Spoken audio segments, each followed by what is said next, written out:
So, there are a number of ways that we can attack this topic, because when it comes to this player at hand, it's been quite apparent that he has been in the spotlight, in the forefront when it comes to Vancouver Canucks related discussion, and to a certain extent, Habs related discussion too. In this video, what I wanted to do was dive into a whole bunch of the updates that surround this player and his time in the Minnesota Wild, and dive into whether or not Vancouver is the most likely destination here. I don't know, we gotta get into the Habs conversation into it as well. But today we are talking about our favorite 9th overall Austrian-born 5'9" center phenom, Marco Rossi, out of the Minnesota Wild. Let's dive into a whole bunch of summaries and updates in regards to Rossi that link him to the Vancouver Canucks, that link him to the Habs, and of course all the other teams that we can discuss. Firstly, we'll start off with the 4th period summer trade watch list of 2025, because this was posted the other day, and it does have the Rossi scoop that kind of funnels everything in at the beginning. He is the 5th overall name on the 4th period's trade watch list, and it says here that Minnesota is actively looking to move Rossi, who is believed to be looking for a contract in the $45 to $50 million range. He is an RFA this July, and the Wild GM's Bill Guerin has been taking calls on him.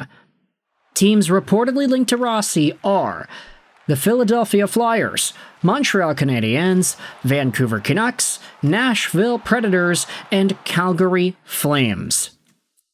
Now, I just gotta say here at the beginning, good luck if Marco Rossi gets traded over to Philly. I can't wait to see how Rick Tocchet's gonna ruin him and Matvei Michkov. Okay, I should really stop talking about Tocchet. That was totally uncalled for.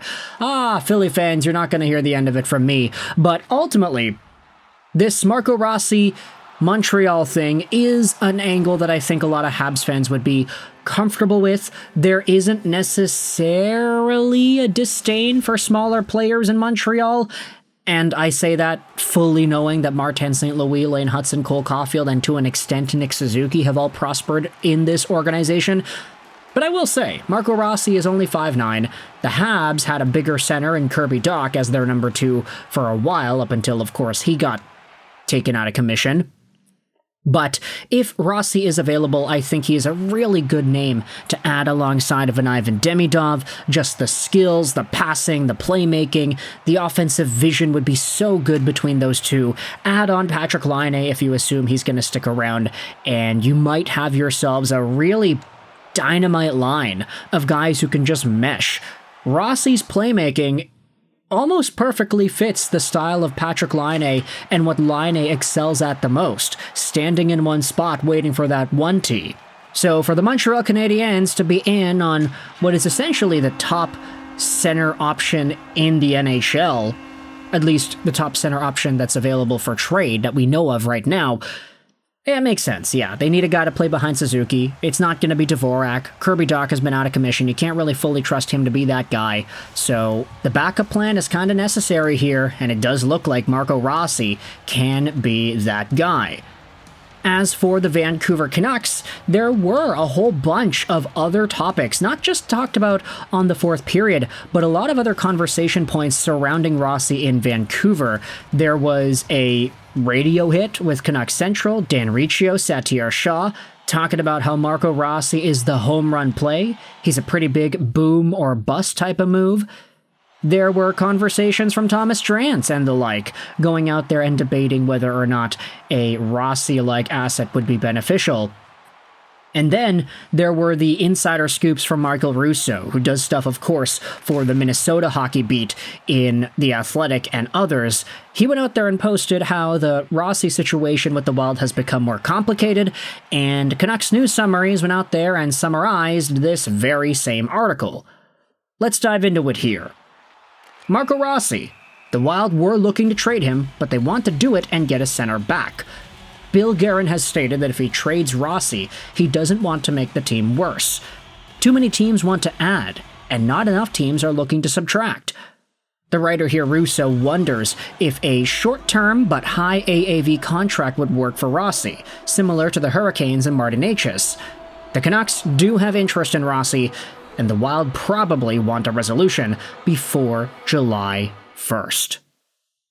So, this also is intriguing because it's like, yeah, one of the main Minnesota beat reporters has been banging this drum the whole time about how the Vancouver Canucks are in on Rossi. The Canucks want Rossi. Yeah, Rossi could get traded. Vancouver's interested. It's always Vancouver, Vancouver, Vancouver, and I do think that there's a lot of smoke underneath that fire.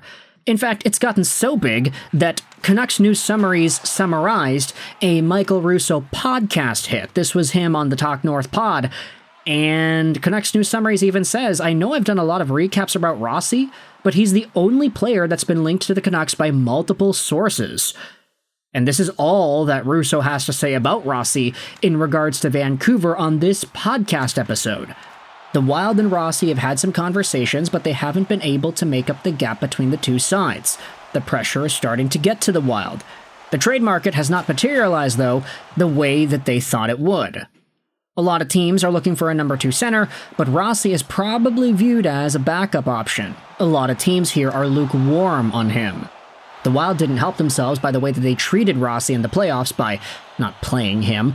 He's been devalued, Russo says. The Canucks are one team that have a decent amount of interest in him.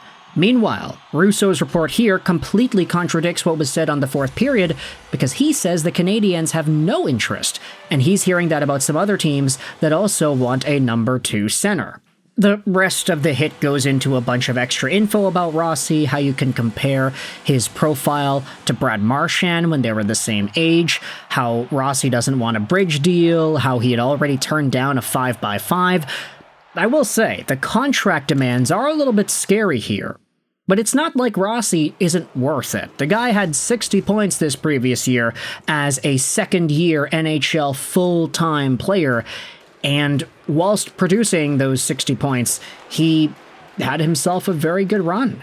He's only 23 years old as well. Rossi has a lot of potential, but it seems like Vancouver is one of the only teams at the moment that is super linked to this guy, because all the other teams we have seen, okay, conflicting reports about Montreal, we are hearing Philadelphia, we're hearing Calgary. I mean, Pierre LeBrun said that Calgary is also in on him too, but more people are saying that the Canucks are a main target. So what gives, right? Who really knows where Marco Rossi is going to go? I'll say this, I am pre-recording this video on Friday, June 13th. So there is a world, potentially, where Marco Rossi actually does get traded, and he is somewhere else by the time this YouTube video is public on the internet. And at that case, yeah, well, you could totally make me out to be the fool that I am, because we're pre-recording videos about guys that could get traded soon. But I'm going to take that risk and assume that Rossi is not traded just yet, and dive into the Canucks and Canadiens angle of it all. If Montreal really isn't interested in Rossi in the way that Michael Russo is talking about, then hey, David Pagnotti, you gotta fix that up on your website, I guess. But either way, I want you to let me know your thoughts in the comment section below about this Marco Rossi trade update and how it's looking really big for the Vancouver Canucks. And with what they're trying to build, it's starting to steer a lot more in that direction, it looks like. So with all that in mind, let me know your thoughts in the comment section below. I hope you enjoyed this British Ash Rolls 99. And bye.